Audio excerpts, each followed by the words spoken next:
Hi, Teacher Ashley here, and today I'm going to tell you about the 6 different rewards that I use in my VIP Kid classroom. These rewards will work for any level. So here, let's get started. The first reward that I use is a simple item reward. I have so many different kinds of items, like rabbits and cupcakes and sheep. And these are great for any level, but I mostly use them for my beginner levels. And how it works is when your student does a great job, you simply said, "Wow, great job, you get a rabbit." And then I put my rabbit in my reward square and I ask that really important question, how many rabbits do you have? And I want my student to always respond, I have 1 rabbit. Sometimes they'll just say 1 rabbit, 2 rabbit. I want that full sentence. It's very important to me. The next thing for this is I always try to use a different vocabulary word every single time. So on Monday, I'll use rabbits. On Tuesday, I'll use dinosaurs. And on Friday, I'll use cupcakes. So then that student is learning a new vocabulary word. It's really great. I also try to make these themed, so maybe it's winter outside, so we can give snowmen, or Thanksgiving is coming up, so we put feathers on a turkey. Lastly, I also try to make these specific to my student. So my student Eli loves sheep. He has this stuffed sheep that he brings with him every single class, so I decided to make sheep for him. And what's really cute is when I ask him, Eli, how many sheep do you have? He counts the sheep that's on the reward board as well as the one that's in his lap. So he's counting, which is also good. So it's always like, I have 2 sheep, 3 sheep. Usually by the end of the class, I want to try to at least have 5 to 6 items up there, if not more, that you're praising your student throughout the whole entire class. The item reward is a great reward. It's really simple and it works with pretty much any level. Obviously, if you have older students, I wouldn't do this. They're going to get really bored.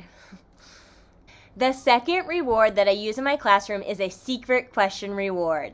So for this, I tell them, I want to get to know you better. So I have secret questions here.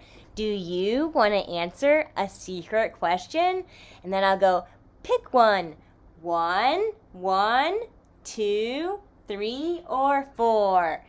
Even if your student had no idea what you just said, they still understand that they need to pick one of these numbers. So then once they pick the question, then they'll understand more how the game works. They're like, okay, great, yeah, Teacher Ashley, I want 1. I'll be like, perfect.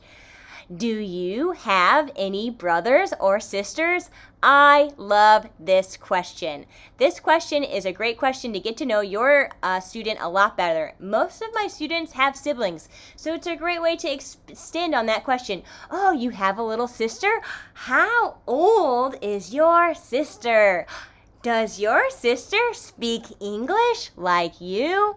And it's a great way to interact with your student. As well as the next class that you have them, great starter question. How is your sister doing?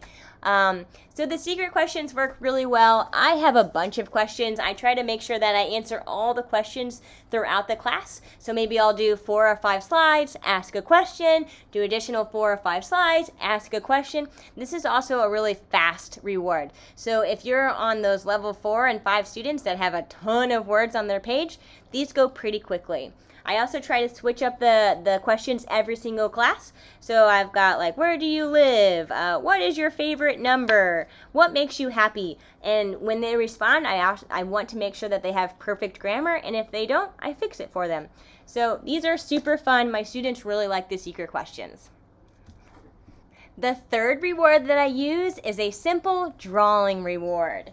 So I have a student and she loves to draw, so I created this one for her. And we draw all different kinds of things. So today we drew a daffodil.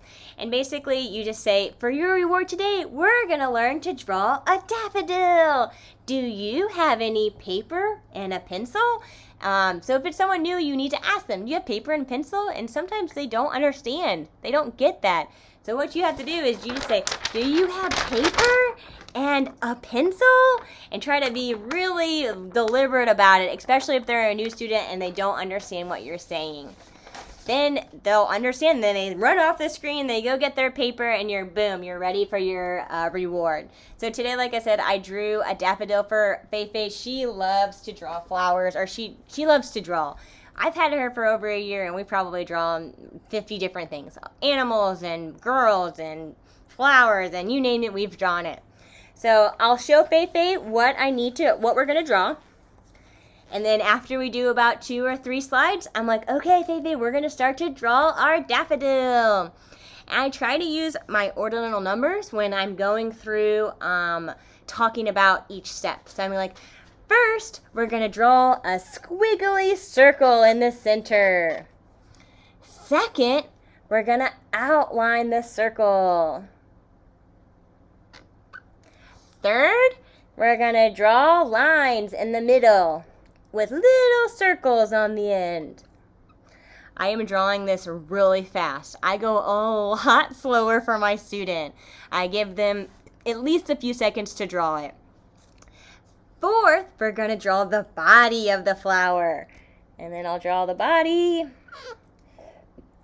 Fifth, we're going to draw our first petal.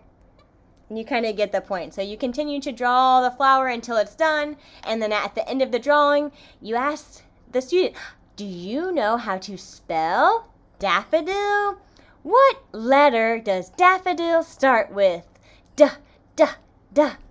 And then most of the time, they'll give you the first letter. You're like, yes, great job. And then you spell it for them. D-A-F-F-O-D-I-L. Obviously a lot slower. And then I usually pronounce it as I underline it. Daffodil. Daffodil. And that's how you do your drawing reward. This is a really fun reward, especially for your older students. I just want to show you a couple more things. So this is the daffodil. Here is a cat. Here's dino. So there's a lot of different things that you can draw. Use your imagination. And then you're maybe thinking, oh, wait, but teacher Ashley, I don't know how to draw. That's okay. The internet knows how to draw. Look some things up, and they give you a step-by-step of how you can draw it. My fourth reward that I use in my classroom is called Guess That Picture or Revealing Picture. And this is where I print out a picture, mostly of animals. I haven't really tried anything else yet. And then I print out a series of numbers. They can be different sizes. And I tell my student, okay, for your reward today, we are going to guess that picture. You have to pick a number and see if you know the animal. So then I ask, okay, what number do you want? And normally they always go for the center. So we'll give them first, and I go, okay, what animal is it? And they look, and they're like, is it a wolf? And be like, no, it's not a wolf. Is it a dog? And be like, no, it's not a dog. Okay, let's do a few more slides, and then we can guess. It's so funny because I did this with one of my students, and they were struggling through the lesson, and I didn't have enough time to come back to the revealing picture. And at the very end, she was like, Teacher Ashley, where is the picture? I want to guess it. And I was like, oh no, I totally forgot. And then we got to do it at the end. So my student actually was thinking about that the whole time that we were doing the class. So it was definitely of interest of her, and she really enjoyed it. The other thing that I want to mention is if you have a new student, don't do like a super hard animal like a peacock. They're not going to know peacock. Do stuff that they will know. Panda, cat, sheep.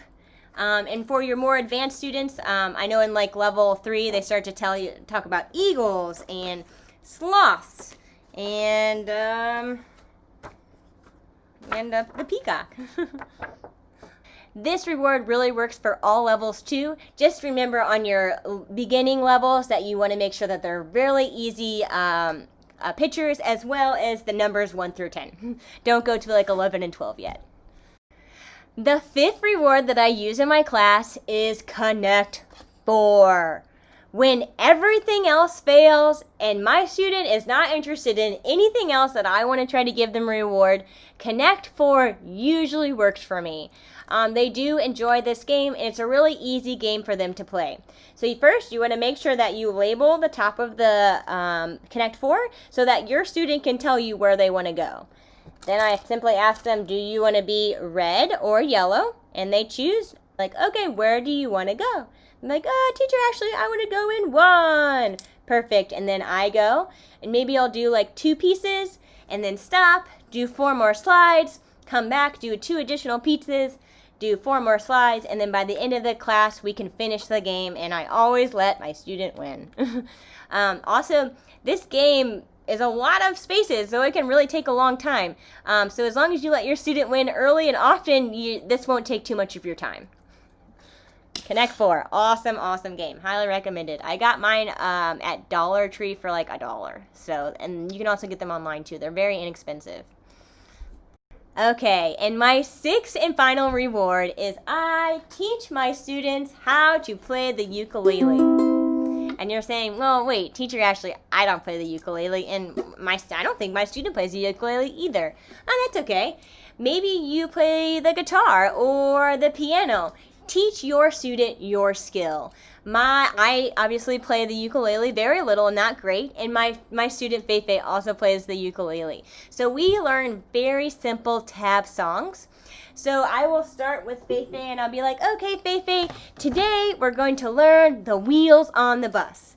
And then I will play the first like little bit up here. I go, the wheels on the bus go round and round. And then I will show her the tabs. And this is how I do it. So the ukulele has 4 strings, and the C string is pretty common. Feifei knows these 4 strings, and this is really easy for her to decipher, even if she didn't know the string names. So I can tell her here on C, your first note is going to be a nothing, a 0 note on C, and then we'll move up to the next screen. We'll put 1 finger down, and we're going to go 1, 1, 1. So I go, the wheels on the bus go round and round, and then she'll play it. A lot of times, maybe we can't do the whole song for the whole lesson, but the first tab is on Monday, and then this is on Wednesday, and then the last one is on Friday, and by the end of Friday, she could probably play the whole song. I have probably taught Feifei 4 or 5 different tab songs, starting with like My Little Sunshine. And like I said, maybe you don't play an instrument, that's okay. But it is really fun, and my students love it, and their parents love it too. So if you have a skill, teaching your student your skill is definitely going to be good for you in the classroom. So those are the 6 rewards that I use in my classroom. I hope that you enjoyed this video, and if you have any questions, please feel free to put it in the comments. I also am going to start to do some drawing videos for your rewards, so stay tuned for those. Thank you!